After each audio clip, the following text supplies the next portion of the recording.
We're going to bring on our guy, Rick Gehman. He keeps his perfect streak alive of being on this show just every time we've done it. Rick, we got, do we have Rick? We got Rick Gehman live? I'm here. Can you guys hear me okay? Yeah, I can hear you fine. We got Berger across the line. Colin, he was T11, needed it in the end. He was right there. I thought he was going to be, after the first couple rounds, he was right up there into the lead. Not our best week, but we didn't get blanked. We didn't get blanked, and I thought all three of these guys played well, right? Morikawa was in the mix. Xander finished inside the top 10, and Berger cashed it. So, yeah, no worries there. I thought there was going to be a scenario. I wish the last couple holes were playing more difficult, because there would have been a scenario in which we would have been rooting for a Berger bogey on 18 to try to move the T10 number down. But the final, that would have been very sick, but the final holes were not playing as difficult as I was hoping for that scenario. Before we hop into, we're still 32 units up, which is fantastic, and we're gonna make a lot of money this week. I feel it. Before we get into the PGA picks, how was your the ESPN bet stuff? How was the coverage? Yeah, I mean, it's a very new stream. They've only done it, I think, 3 or 4 times, and it goes fast, guys. Like, there's just a lot going on. That par 3 14 was a big focus for us, and then we had a couple of featured groups every day, and I think it's just really cool to see. I mean, those studios are like 100,000 square foot man cave if you're a golf fan. Like, they've got simulators and televisions everywhere and all the streams you could ever imagine and all the bells and whistles. So it was really cool to be a part of it, for sure. So this week, interesting major week, because it's not a new course. They've played it a bunch of times. They've played it a lot of times right around now, right? I mean, the Wells Fargo was the old Truist, so it's literally the week before when they would play this. So you would think it would play somewhat similar, but what are you expecting? I mean, the sort of early word is that the rough is longer? Yeah, so I guess this is a rare one. Outside of Augusta National, there's probably not another major that we have where we're going to have as much data as we do for this one. The rough is supposed to be about a half inch thicker or longer to start the week, about 2.75 inches. And of course, I mean, it is just continuing to pour right now. It is going to be wet. It's going to play a lot longer. And I heard you talking with Scott there. They've made a couple of adjustments, extending a tee box or two. So yeah, I think it's going to play pretty similar, maybe a little bit longer. I think this really does benefit the bombers and the guys who are able to generate a lot of ball speed and a lot of club head speed. So we're going to have 10 picks. We're going to start with an A-tier player. Now, I feel like there are 4 guys who are really entering this week, and I haven't looked at the odds, I'm sure you have, who are in sort of a class above, just as far as what their prep has been. You've got Rory, who's, I think Jordan Spieth called it Rory McIlroy Country Club. He's won there 4 times, got the monkey off his back.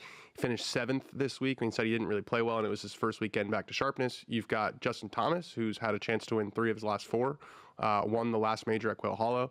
You've got Bryson, who's had a chance to win his last 4 tournaments. He's had a chance to win 4 of the last 5 majors. And like you said, course fit-wise, feels pretty perfect. And then Scotty Scheffler, he won by 8 shots in his last start. And then he's got 3 weeks at home in Dallas before he makes the trip to Charlotte. So is that the A tier? Am I missing anybody? And who would be your pick among those? No, that's fair. And that is, pick your fighter, right? Who do you want to go to battle with on Sunday? You probably can't go wrong with any one of those guys. I did opt for Rory McIlroy here, and I'm just going to remove the whole career Grand Slam, monkey off the bat. Like, I'm just going to remove all of that.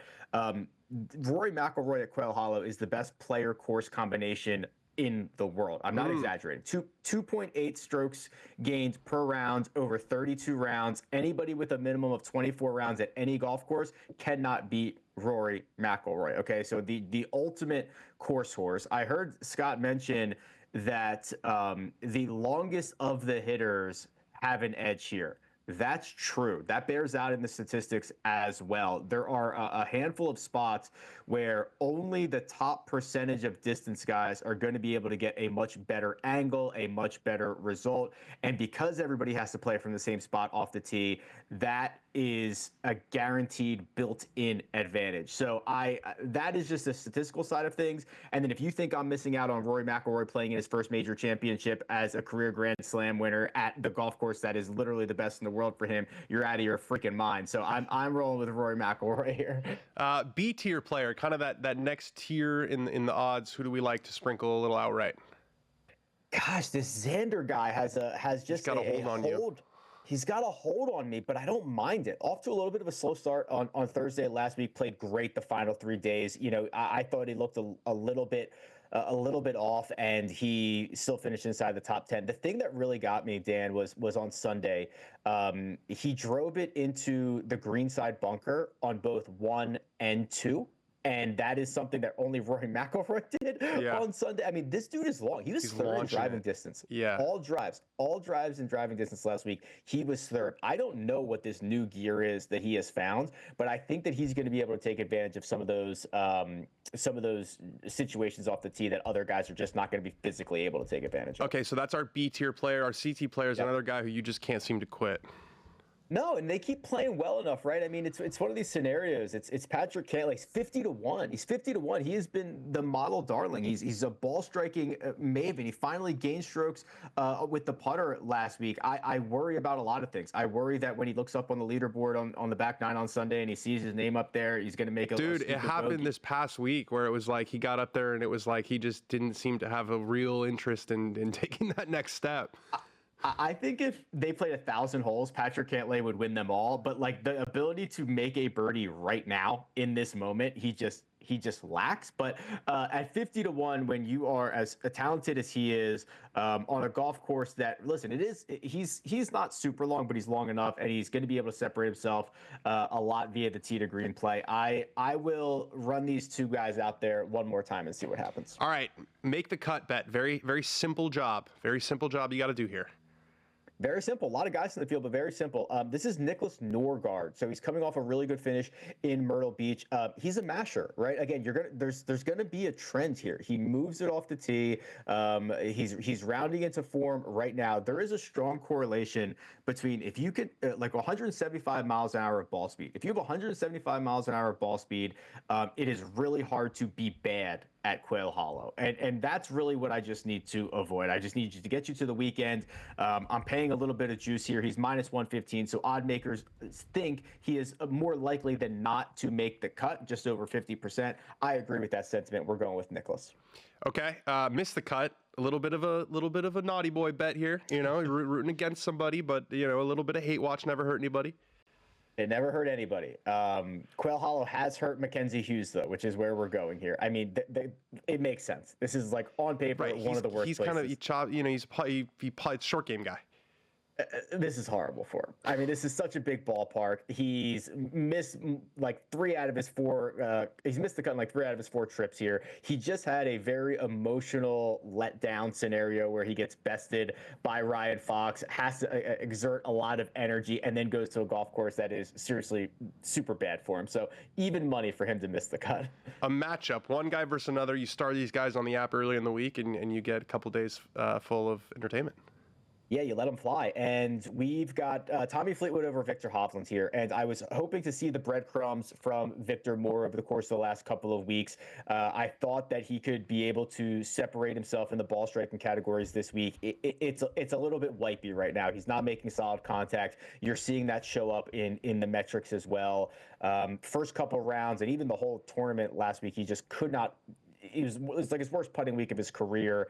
And then Tommy Fleetwood is just Mr. Consistent. He's going to find a lot of different paths to get you towards the top of the board. He's very unlikely to win, but he's probably not going to burn you either. I mean, I'm looking right now. He's number 7 in the Data Golf rankings right now since the Olympics last summer. Yeah. So that's, 9 months ago. He's got one finish outside the top 25. So you can virtually book it for Mr. Fleetwood. Give us a prop that you like. Yeah, so I've got 2 of them here. We'll start with the first one, and it's top live golfer. And I think, Bryson is the favorite here. He's like plus 230 or plus 250. I went just a touch longer to Jon Rahm at plus 350. Bryson right now, I was just writing this up a little bit.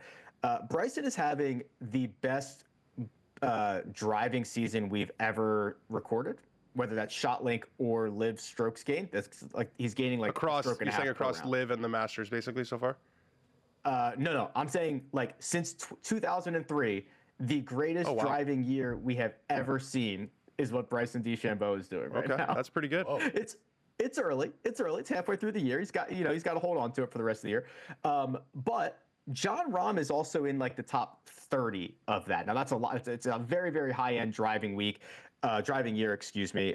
We know all about the consecutive top 10 finishes at LIV. I don't really care about those. His major championship results are starting to turn around. This skews towards a better golf course for him than a lot of other places. So I'm going to take a little bit of the narrative that Bryson's driving that number down on him, and I'm going to take the Jon Rahm. Yeah, I think I gut feeling is Rahm has a good week this week. I don't know what I don't know. You have him pretty highly ranked. I have him highly ranked. I don't know if it's just a gut feeling or if it's, you know, he finished 7th I think at the Open last year and 14th at the Masters. So yeah, he wasn't really in the mix, but it's still been better.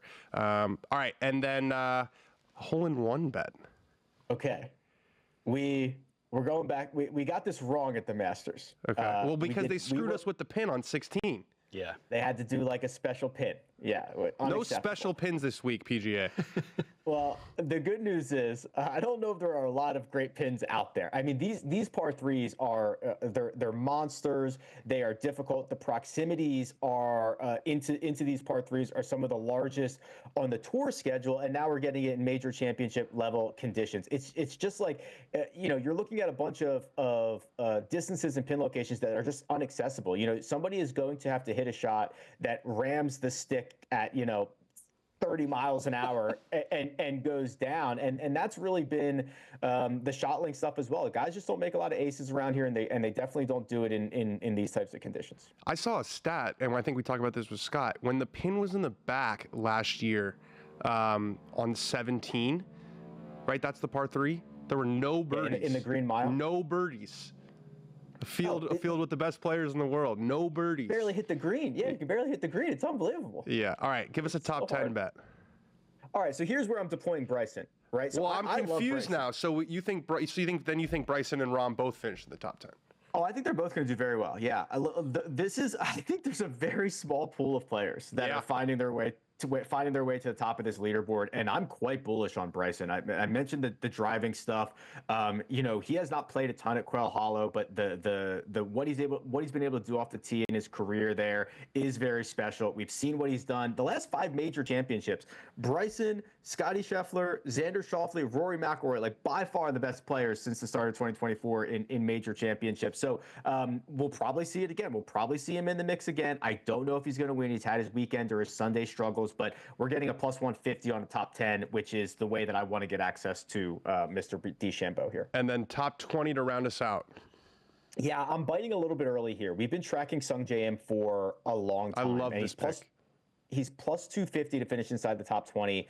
He is really good in difficult scenarios. He's really good when you're asked to hit it long and straight. His second shot play, it is not as sharp as we have seen him in the past, but he is very, very close. And he has plugged every other hole in his game. I love the way he's driving it.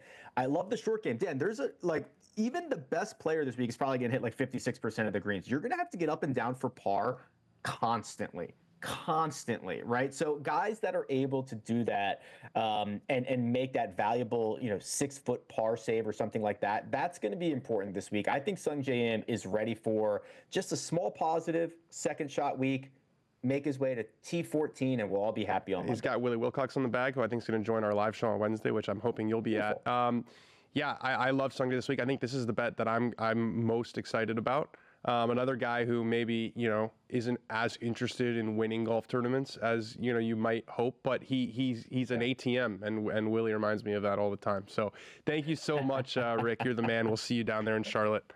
All right, guys. Take care. Later.